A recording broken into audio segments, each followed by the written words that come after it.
नमस्कार मुलांना, आपण शिकत आहोत इयत्ता 9वी आणि आपला विषय आहे गणित. गणितामधील आपले जे 6वं प्रकरण आहे अर्थनियोजन, ते आज आपण अभ्यासणार आहोत. चला मग मुलांना सुरुवात करूया अर्थनियोजन या प्रकरणाला.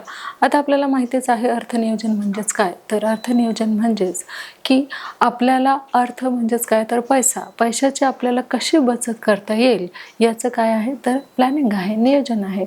म्हणजेच अर्थनियोजन हा जो पाठ आहे हा आज आपण विविध उदाहरणाद्वारे आज आपण अभ्यासणार आहोत.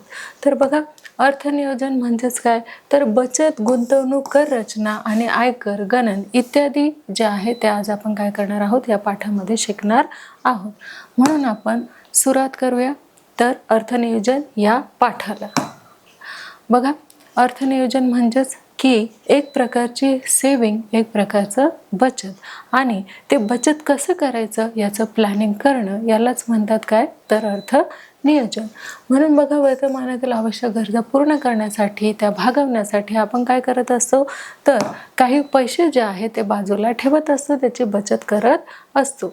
जसे की बघा की इथे आपण एक पिगी बँक आहे, त्या पिगी बँकमध्ये आपण काय करत आहोत तर काही जे काही पैसे आहेत ते आपण इथे सेव्ह करत असतो. जसं आपल्याला माहीत आहे की लहान मुलंसुद्धा काय करत असतात की पिगी बँक असो, गुल्लक असो, त्यामध्ये काय करत असतात तर त्यांच्या ज्या काही मोठ्या गरजा असतील, मोठ्या एखादी काही खेळणी वगैरे घ्यायचं असेल तर त्यासाठी ते पिगी बँकमध्ये काय करत असतात तर सेविंग करत असतात. बघा, इथे आपल्याला सेविंग दिसून येत आहे आणि ही सेविंगच आपले मोठमोठे कामं जे आहेत ते पूर्ण करत असते. म्हणून संपत्तीची वृद्धी आणि सुरक्षितता हे अर्थनियोजनाचे काय आहे प्रयोजन आहे. जर आपल्याला आपली संपत्ती ही दुप्पट करायची असेल तर त्याची जी प्लॅनिंग आहे ते करणं आपल्याला खूप गरजेचं आहे. त्या प्लॅनिंग करून त्याचे जे काही नियोजन आहे ते आपल्याकडनं व्यवस्थित झाले तरच आपली संपत्ती काय होणार आहे तर दुप्पट होणार आहे. आता बघा, बचत म्हणजेच काय तर सेविंग. आणि आपल्याला माहीत आहे की बचत सुरक्षित राहणे व तिच्यात वाढ होणे हेच आपला काय असतो हेतू असतो.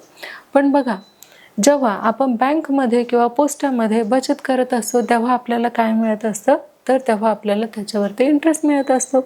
पण जर आपण तो जो व्यवहार आहे तो बँकेशी किंवा पोस्टाशी नाही केला तर काय होणार आहे पहा तर ते जे पैसे आहेत ते जर आपण घरीच साठवून ठेवले, जसे की आपण बघतो की आपले जे काही आई आहे, वडील आहे ते काय करतात तर काही पैसे जे आहेत ते घरीच साठवून ठेवत असतात. पण घरी साठवलेल्या पैशावरती आपल्याला इंटरेस्ट मिळणार आहे का? नाही मिळणार. त्याची जी काही जेवढे काही आपण पैसे साठवलेले आहेत तेवढे पैसेच ते राहणार आहे. पण तेच पैसे जर आपण बँकेमध्ये किंवा पोस्टामध्ये ठेवले तर काय होणार आहे त्याची बचत तर आपली होईलच, पण त्यावर आपल्याला इंटरेस्ट देखील मिळणार आहे. आपल्याला व्याज जो आहे तो देखील मिळणार आहे. जसे की आपण इथे बघू शकतो, बचत केलेली रक्कम व्यवसाय वृद्धी, नवे उद्योग चालू करणे अशा कामांसाठी आपल्याला वापरता येते. आपल्याला माहीत आहे की एखादा उद्योग जर आपल्याला करायचा असेल तर त्यासाठी भांडवल लागतं आणि भांडवलसाठी आपल्याला काय करावं लागतं तर लहानशी सुरुवात जी आहे बचतीची ती आपल्याला करावी लागते. तरच काय होतं मुलांना तर आपली बचत होते.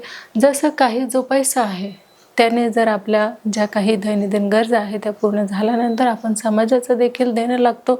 म्हणून समाजासाठी देखील आपण काय केलं पाहिजे तर जी काही विशिष्ट रक्कम आहे ती आपण दिली गेली पाहिजे. तसेच शिक्षण, आरोग्य हे देखील आपल्या हाती खूप महत्त्वाचं आहे. आपल्या लेखी खूप महत्त्वाचं आहे आपलं आरोग्य आणि त्यासाठी आपण काय करायला पाहिजे तर शिक्षण, आरोग्य यासाठी देखील आपण एक वेगळी जी बचत आहे ते करून ठेवायला पाहिजे. कारण आपल्याला माहिती आहे की सध्या खूप कॉम्पिटिशन आहे, खूप स्पर्धा आहे आणि त्यामध्ये जर आपल्याला टिकून राहायचं असेल तर बचत करणे हे खूप गरजेचं आहे. उच्च दर्जाचं शिक्षण घ्यायचं असेल तर त्यासाठी पैसा खूप लागणार आहे.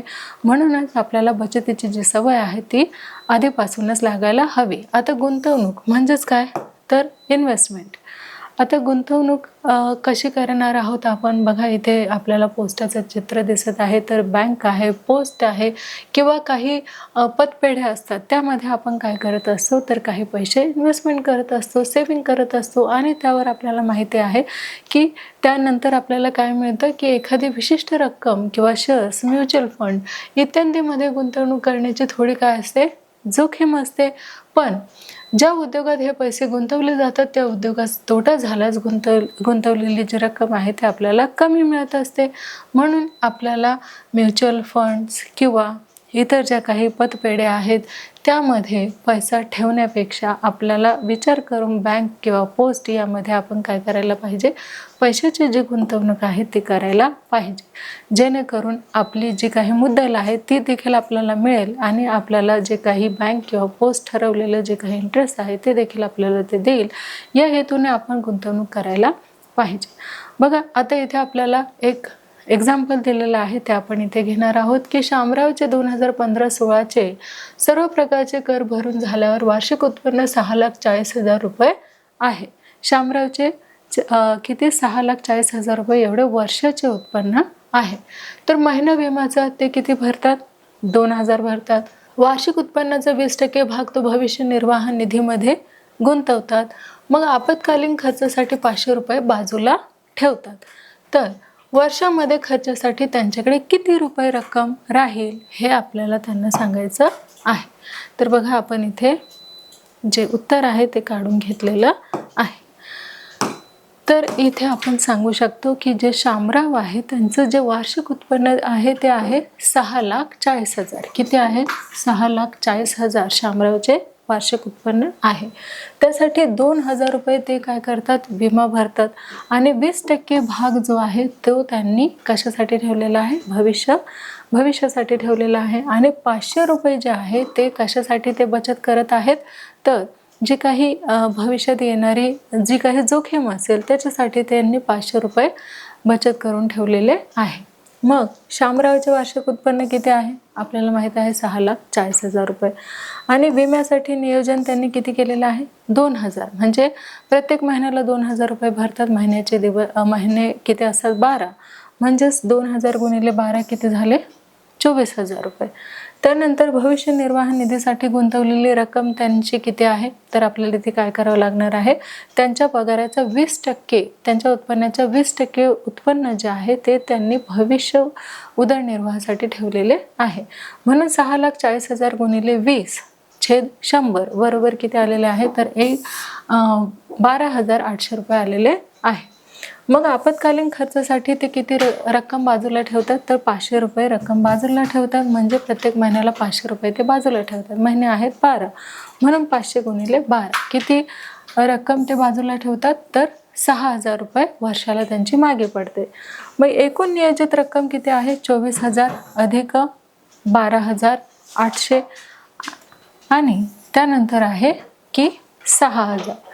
मग यांची जे टोटल बेरीज आहे ते आपण इथे केलेले आहे. 1,58,000 रुपये ही एवढी जी रक्कम आहे ती वर्षभराच्या खर्चासाठी उरणारी जी रक्कम आहे ती आपण आता त्यांच्या जे काही उत्पन्न आहे त्यातून वजा करायचं आहे. म्हणून 6,40,000 मधून 1,58,000 आपण वजा केलेले आहे. किती राहिलेली आहे रक्कम, तर 4,82,000 रुपये एवढी रक्कम उरलेले आहे. कशासाठी, तर त्यांच्या खर्चासाठी 4,82,000 एवढी रक्कम जी आहे ती बाकी आहे.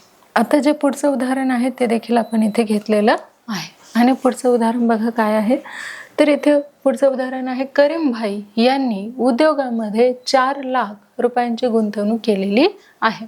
2 वर्षाखेरीस त्यांना व्यवसायातून 5,20,000 रुपये मिळाले. गुंतवणुकीची रक्कम वगळता मिळालेला नफा आहे तो आहे 3,2. या प्रमाणात अनुक्रमे मुदत ठेव व शेअर्समधून गुंतवला तर त्यांनी प्रत्येक बाबीमध्ये किती रक्कम गुंतवली हे आपल्याला सांगायचं आहे. मग इथे आपण पाहू शकतो की करीम भाई यांनी 2 वर्षाखेरीस झालेला जो नफा आहे तो 5,20,000 वजा 4,00,000 मग किती आलेला आहे, 1,20,000 रुपये. मग मुदत ठेवीमध्ये गुंतवलेली रक्कम 3/5 गुणिले काय करणार आहोत, 1,20,000 बरोबर 3 गुणिले 24,000 आलेले आहेत 72,000 रुपये. मग शेअर्समध्ये गुंतवलेली रक्कम 2/5 गुणिले 1,20,000 आलेले आहे 2 गुणिले 24 म्हणजे 2 आणि 24ला आपण गुणलेलं आहे, उरलेले आहे 48,000 रुपये. मग करीम भाई यांनी मुदत ठेव व शेअर्स या दोन्हीमध्ये अनुक्रमे 72,000 रुपये आणि 48,000 रुपये एवढी काय केलेली आहे तर गुंतवणूक केलेली आहे. पुढचं देखील आपण काय करणार आहोत तर एक्झाम्पल इथे घेणार आहोत. तर बघा ते एक्झाम्पल जे आहे ते आपण इथे सॉल्व्ह करून घेतलेलं आहे. तर आपला जो प्रश्न आहे तो असा आहे की अलकाला दरमहा पाठवलेल्या रकमेपैकी 90% रक्कम ती खर्च करते आणि महिना 120 रुपये बचत करते, तर तिला पाठवण्यात येणारी रक्कम आपल्याला काढायची आहे.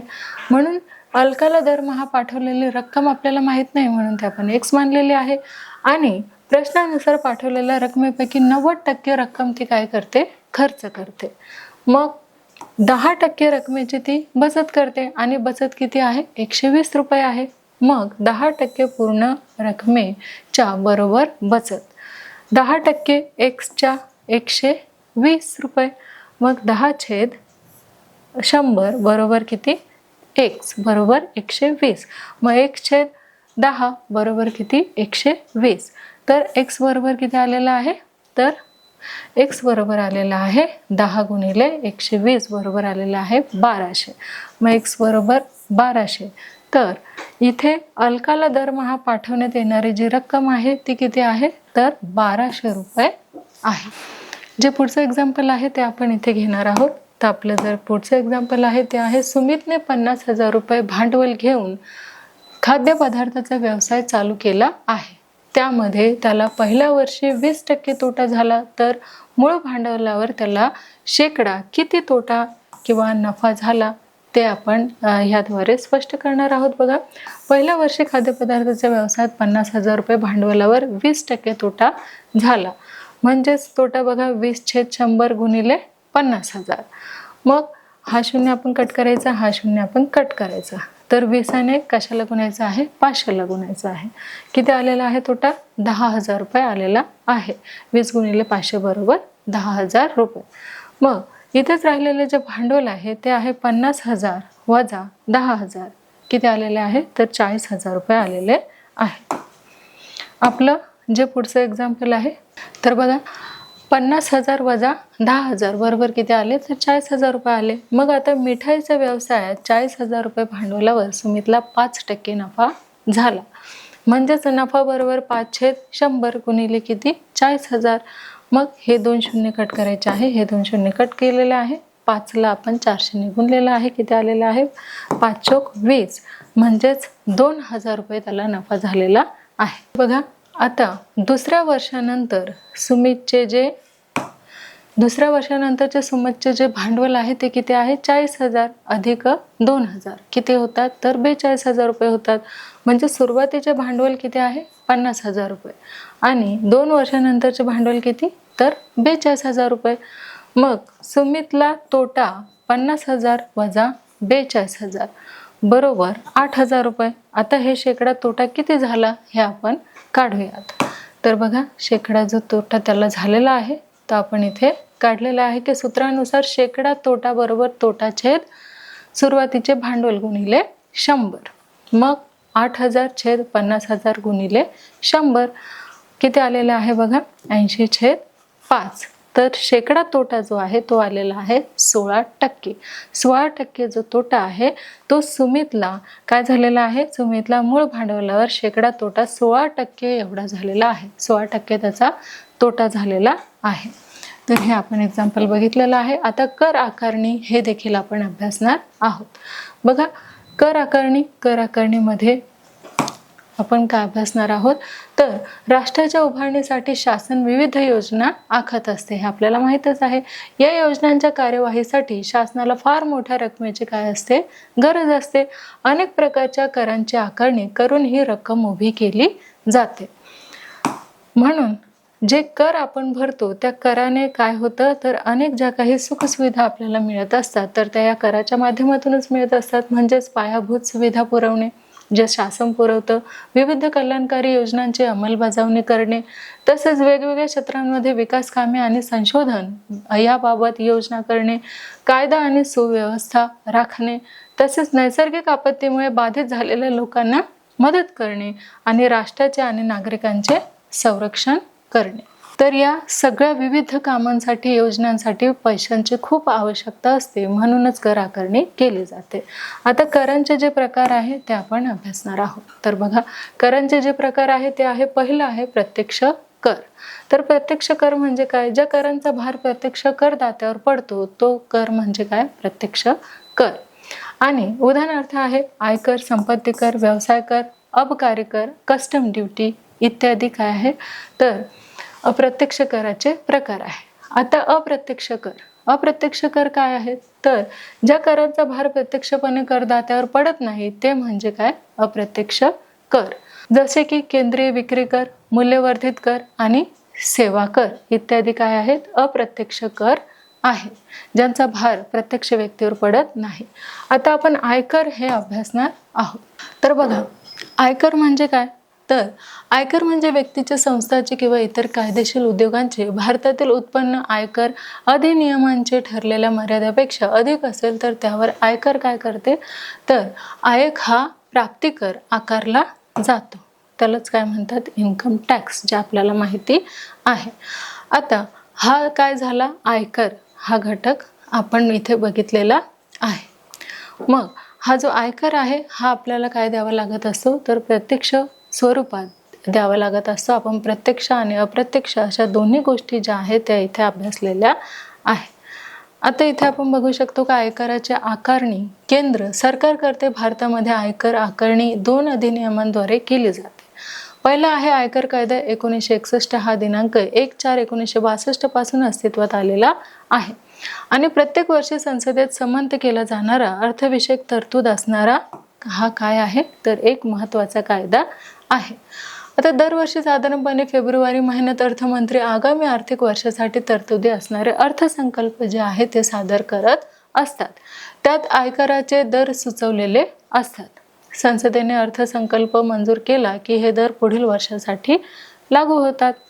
तर अशा प्रकारे हा जो बजेट असतो तो कोण ठरवत असतो? तर प्रत्येक फेब्रुवारी महिन्यामध्ये अर्थमंत्री हा ठरवत असतो. मग आयकराचे दर प्रत्येक वर्षाच्या अर्थसंकल्पनात निश्चित केले जातात. कुठली वस्तू कितीला विकली जाईल हे सगळं जे काही नियोजन आहे ह्या अर्थसंकल्पामध्ये असतं. मग हा जो अर्थसंकल्प आहे तो अर्थमंत्री जो आहे तो फेब्रुवारीमध्ये सादर करत असतो. जे आपण बघितलं, आता आयकराच्या संदर्भातील ज्या बाबी आहेत त्या आपण बघणार आहोत. तो आहे करदाता. तर बघा, करदाता म्हणजेच काय? तर आयकर नियमावलीमध्ये समाविष्ट असलेल्या नियमानुसार ज्या व्यक्तीने आयकर देणे अपेक्षित आहे त्या व्यक्तीला काय म्हणतात? आयकरदाता असे म्हणतात. आता वित्तीय वर्ष म्हणजे ज्या एका वर्षाच्या कालावधीत उत्पन्न मिळवले जाते त्या वर्षाला वित्तीय वर्ष असे म्हणतात. आपल्या देशात सध्या 1 एप्रिल ते 31 मार्च हे वित्तीय वर्ष असते. कुठले? तर 1 एप्रिल ते 31 मार्च हे वित्तीय वर्ष आहे. मग कर आकारणी वर्ष जे आहे ते आहे वित्तीय वर्षाच्या लगतच्या पुढील वित्तीय वर्षास कर आकारणी वर्ष असे म्हणतात. मग चालू वर्षात मागील वित्तीय वर्षासाठी कर आकारणी निश्चित केली जाते. आपल्याला लक्षात ठेवायचं आहे 1 एप्रिल ते 31 मार्च हे काय आहे? आयकर वर्ष, वित्तीय वर्ष आहे. तर वित्तीय वर्ष व संबंधित कर आकारणी वर्ष खाली नमूद केलेले आहे. मग आर्थिक वर्ष जे आहे ते आहे 2016 ते 17, म्हणजेच 1/4/2016 ते 31/3/2017. आणि संबंधित जे कर आकारणी वर्ष आहे ते बघा असे आहे की 2017-2018. 2017 ते 18 म्हणजे 1/4/2017 ते 31/3/2018. यामध्ये बघा 2018 व 2019 हे आपण काय केलेले आहे? तर सारणीद्वारे मांडलेले आहे. आता कायम खाते क्रमांक. कायम खाते क्रमांक म्हणजे काय? तर पॅन. प्रत्येक व्यक्तीने अर्ज केल्यावर आयकर विभागाकडून एक विशिष्ट असा 10 अंकाक्षरात्मक क्रमांक दिला जातो. त्यास कायम खाते क्रमांक असे म्हणतात. म्हणजेच काय? तर परमनंट अकाउंट नंबर, त्याला पॅन असे आपण म्हणतो. तर अनेक महत्त्वाच्या कागदपत्रात आणि आर्थिक व्यवहारात हा क्रमांक नमूद केलेला असतो. जे आपल्याला माहीत आहे की पॅन हे काय आहे? तर पॅन कार्डचा जो उपयोग आहे तो कसा होतो? आयकर विभागाकडे कर भरणा करण्यासाठीचे चलन, कर विवरणपत्र, रिटर्नचा फॉर्म, इतर पत्रव्यवहार यावर पॅन क्रमांक लिहिणे बंधनकारक असते. आणि रिटर्न फॉर्म म्हणजे जे काही आपले पैसे गेलेले असतात ते पॅन कार्डद्वारे आपल्याला काय होतं तर तो नंबर जो आहे तो रिटर्न फॉर्ममध्ये देखील भरावा लागतो. मग आयकर आकारणी म्हणजे काय तर आयकराची आकारणी उत्पन्नावर होत असल्यामुळे उत्पन्नाचे विविध स्रोत जाणणे आवश्यक आहे. उत्पन्नाचे मुख्यतः 5 स्रोत आहेत. पहिला बघा, पगाराद्वारे मिळणारे उत्पन्न, मिळकतीतून मिळणारे उत्पन्न, नंतर धंदा आणि व्यवसायातून मिळणारे उत्पन्न, भांडवली नफ्यातून मिळणारे उत्पन्न व इतर स्रोतातून मिळणारे उत्पन्न. हे झाले 5 घटक. मग पगारदार व्यक्तीच्या आयकर गणनेसाठी महत्त्वाच्या ज्या बाबी आहेत त्या आपण बघणार आहोत. आयकराचे गणन करण्यासाठी एकूण वार्षिक उत्पन्न विचारात घेतले जाते. जसे आयकर अधिनियमांच्या 80C, 80D, 80G इत्यादी कलमांना अनुसरून एक वार्षिक उत्पन्नातून काही वजावट मिळत असते आणि ती वजावट काय आहे बघा. हे वजावट करून उरलेल्या उत्पन्नाला करपात्र उत्पन्न असे म्हणतात. काय म्हणतात? करपात्र उत्पन्न असे म्हटलं जातं. मग आयकराची आकारणी या उत्पन्नावर केली जाते. करपात्र उत्पन्नापैकी ठराविक मर्यादेपर्यंतच्या रकमेवर कर आकारला जात नाही. तर या रकमेस करपात्र उत्पन्नातील मूळ सवलत रक्कम असे देखील म्हणतात. म्हणजे यांना करापासून काय मिळते तर सवलत मिळते. व 2017-18च्या अर्थसंकल्पानुसार ज्यांची वार्षिक उत्पन्नातून वजावट दाखवता येते अशा काही महत्त्वाच्या गुंतवणुकी खाली आकृतीत दाखवलेल्या आहे. आता ही जी आपली आकृती आहे ते आपण इथे अभ्यासणार आहोत. तर बघा, ही एक आकृती आहे. तिथे आहे जनरल प्रॉव्हिडंट फंड, मुलींसाठी असलेली सुकन्या समृद्धी योजना 1.5 लाख, 5 वर्षाकरिता पोस्टात केलेली गुंतवणूक, तसेच राष्ट्रीय बचत प्रमाणपत्र योजना आणि जीवन विमा, तसेच आरोग्य विमा, शैक्षणिक शुल्क 2 मुलांकरिता, लोक भविष्य निर्वाह निधी आणि गृह कर्ज म्युच्युअल फंड. हे सगळं काय आहेत तर ह्या सगळ्या गुंतवणुकीच्या ज्या काही बाबी आहेत त्या आपण इथे बघितलेल्या आहे. यामध्ये गुंतवणूक जी आहे ती केली जाते. मग करदात्याच्या वयानुसार आकाराचे दर प्रत्येक वर्षीच्या अर्थसंकल्पात ठरवले जाते. उत्पन्नाच्या टप्प्याप्रमाणे आयकराचे दर दर्शवणारा नमुना सारख्या खाली दिल्या आहेत. तर जो नमुना आहे तो आपण बघणार आहोत. सारणी 1 जी आहे ती 60 वर्षापर्यंतचे जे व्यक्ती आहेत ते आपण इथे अभ्यासणार आहोत. तर बघा, करपात्र उत्पन्नाचे टप्पे रुपयामध्ये दिलेले आहेत. 2,50,000 पर्यंत. आणि प्राप्तिकर बघा, आयकर म्हणजेच करमुक्त. मग आहे शिक्षण उपकर, करमुक्त. माध्यमिक व उच्च शिक्षण हे देखील काय आहे करमुक्त आहे. आणि 2,50,001 ते 5 लाख पर्यंत 5% करपात्र उत्पन्न 2.5 लाख रुपये आहे. आयकराच्या 2%, आयकरांच्या 1% असं दिलं जातं. मग 5,01,000 ते 10 लाखापर्यंत म्हणजेच 12,500 अधिक 20% म्हणजे करपात्र उत्पन्न वजा 5 लाख यावर मग आयकराचा 2% आणि आयकराचा 1% असा दिला जातो. 10 लाखापेक्षा अधिक इथे 1 लाख अधिक 30% करपात्र उत्पन्न वजा 10 लाख यावर मग आयकराचा 2%, आयकरांचा 1% असे जे काही आयकर आहे ते भरावं लागतं. वार्षिक उत्पन्न 50 लाख रुपये ते 1 कोटी रुपयांच्या दरम्यान असणाऱ्या आयकरांच्या 10% सरचार्ज आणि वार्षिक उत्पन्न 1 कोटी रुपयांहून अधिक असणाऱ्या आयकराला 15% सरचार्ज हा जो आहे भरावा लागतो. वरील सारणी 1 चे निरीक्षण करावं. खालील उदाहरणांची जी उकल आहे ती आपल्याला करायची आहे या सारणीवरून. तर बघा, मेहता यांचे वार्षिक उत्पन्न 4.5 लाख रुपये आहे. त्यांनी उत्पन्नातून वजावाट मिळणारी कोणतीही बचत केलेली नाही, तर त्यांचे करपात्र उत्पन्न कोणत्या टप्प्यात बसेल हे आपल्याला सांगायचं आहे. तर इथे आपण पाहू शकतो की मेहता यांचे जे करपात्र उत्पन्न आहे ते आहे 4,50,000 रुपये. मग करपात्र उत्पन्न 2,50,000 ते 1 ते 5 लाख रुपयापर्यंतचा टप्प्यात बसेल असे आहे. 2,50,000 1 ते 5 लाख पर्यंत बघा 5% कर जो आहे तो भरावा लागत असतो. आयकराच्या 2%, आयकरांच्या 1%. मग त्यांना किती रकमेवर किती टक्के दराने आयकर भरावा लागेल आणि का? बघा, मेहता यांना 4,50,000 रुपये वजा 2,50,000 रुपये बरोबर किती तर 2 लाख या रकमेवर 5% दराने आयकर भरावा लागणार आहे. मग बघा, उपकर आयकरावर म्हणजे करपात्र उत्पन्न वजा 2.5 लाख यावर किती तर 5% 5/100 गुणिले 4,50,000 वजा 2,50,000 म्हणजेच 5/100 गुणिले किती 2 लाख. मग 10,000 रुपये या रकमेवर आकारले जाणार आहे. किती तर 10,000 रुपये. आता सारणी क्रमांक 2 इथे आपण पाहणार आहोत. तर ज्येष्ठ नागरिक वय वर्ष 60 ते 80. आपण इथे पाहणार आहोत की करपात्र उत्पन्नाचे जे टप्पे आहेत ते बघा.